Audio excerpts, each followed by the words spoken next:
Welcome to another edition of Quoth the Raven, Lewis Bright Raven. I'm your host, Lewis Bright Raven, 29-year veteran writer, illustrator, and editor of comics, science fiction, fantasy, horror, and role-playing games. And this is Saturday night weekend TV talk and movie talk. And this week, our discussion is about the series Counterpoint, which originally aired on STARZ channel in 2017 through 2019. And then we're going to be talking about season 1 because I do not have a. That's nice. I don't know if you guys heard that or not, but somebody just barreled down the street in their loud ass motorcycle. Sorry about that. But anyway, this is the season 1 will be all that we're talking about because I've never had a chance to see season 2. There's no DVD release for it. So let's get started. Counterpoint season 1 from 2017, created by Justin Marks, written by Justin Marks, Amy Berg, Aaron Levy, Zach Schwartz, Justin Britt Gibson, and Gianna Sobel. Directed by Morton Tildum, Stephen Williams, Jennifer Getzinger, and Alex Sakharov. Produced by Amy Berg, Justin Marks, Bard Doros. This probably should be Brad. I don't know. But Keith Redman, Morton Tildum, Jordan Horowitz, and Gary Gilbert. It stars J.K. Simmons, Olivia Williams, Harry Lloyd, Nazanin Boniade, Sarah Sarayoco, Ulrich Thompson, Nicholas Pinnock, Betty Gabriel, Stephen Ray, James Cromwell. The production companies are Gilbert Films, Gate 34, Anonymous Content, MRC Studio Babelsberg, and STARZ Originals. It was distributed by Sony Pictures Television. It ran originally on STARZ. Running time is 55 to 60 minutes per episode. There's 10 episodes per season, so about 6 hours total, I guess. 10 hours total, rather, for the whole season. It's a science fiction spy thriller, and what it's about. Howard Silk is a gentle, quiet office worker who has been working for a Berlin United Nations agency, the Office of Interchange, also known as OI, for 30 years.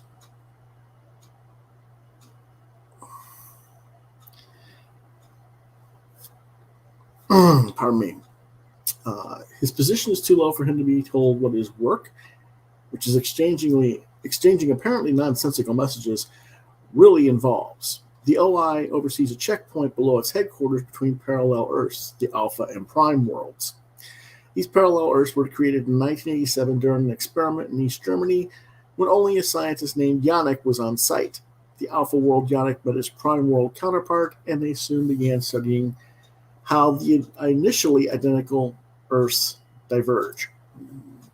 The differences between these two worlds become more pronounced after 1996, when a flu pandemic killed hundreds of millions of people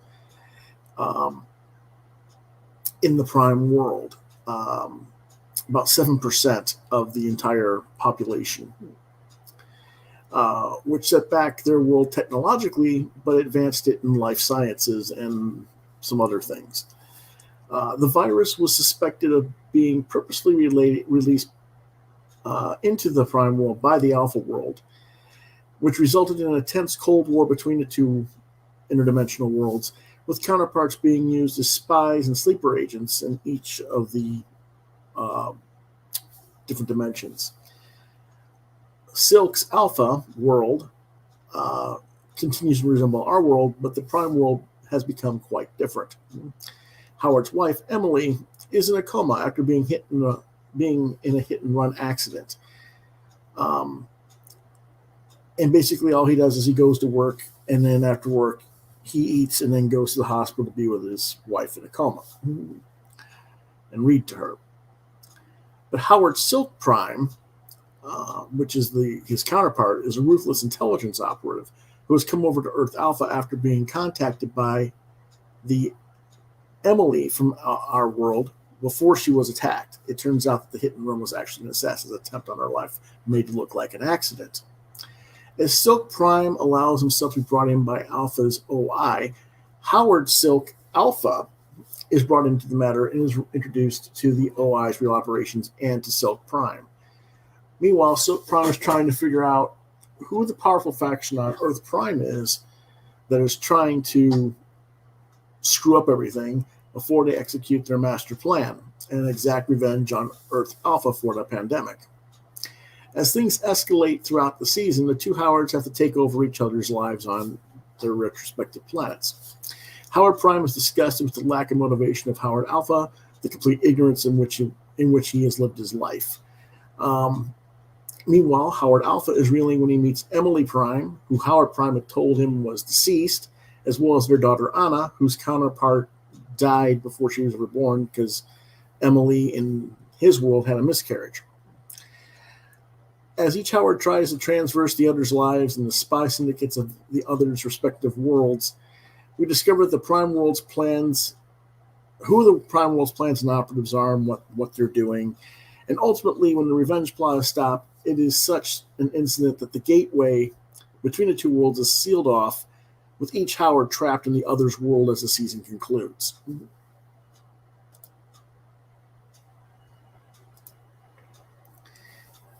What do I think of this? Well, I think it's a really underrated Mirrorverse or alternate reality type show that should appeal to the fans of the Star Trek Mirrorverse storylines or other alternate history stories that we've seen over the years.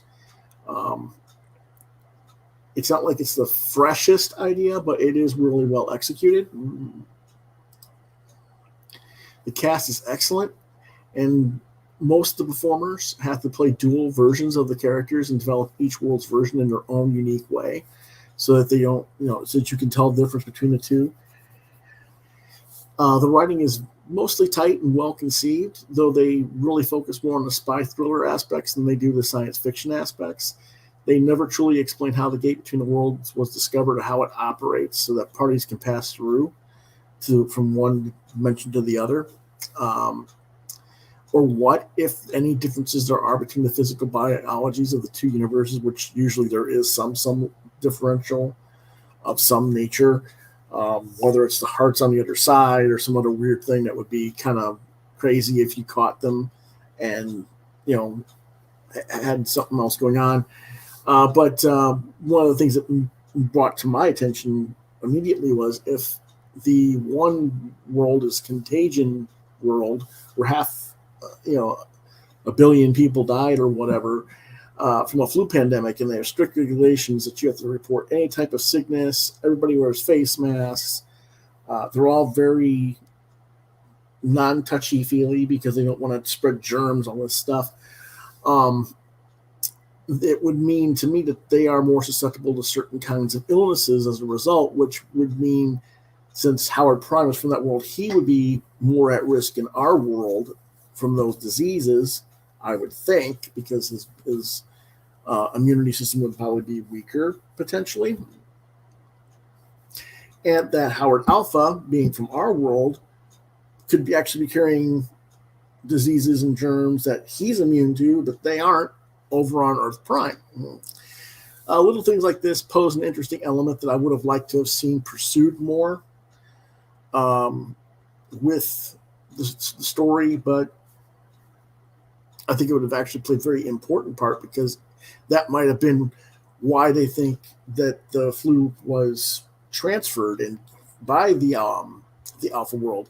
It could be that because they had that differences, they didn't have that type of flu contagion, and while we're immune, they aren't, and they think it was done on purpose when in reality it was accidental. That would be a completely logical thought process. But as I say, the creators were focused more on the Cold War spy play than they were to science fiction. J.K. Simmons, who plays the lead role of Howard Silk, does a wonderful job in the role. I often forget how talented he really is because I'm so used to seeing him just doing the TV commercials for Farmers Insurance.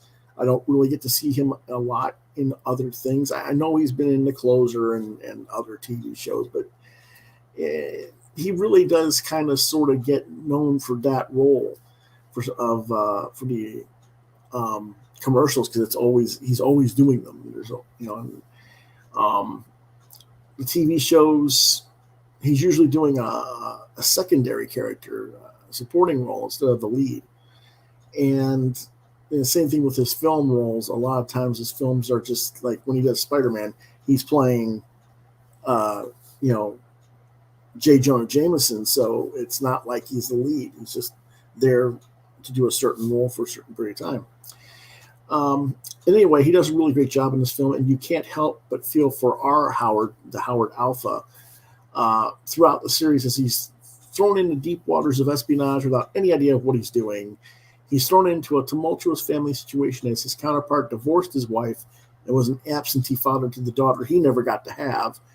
And then you flip it around, Howard Prime is disgusted by the lack of career advancement for Howard Alpha, but Howard Alpha is disgusted by the man that Howard Prime became and what he gave up to become what he became.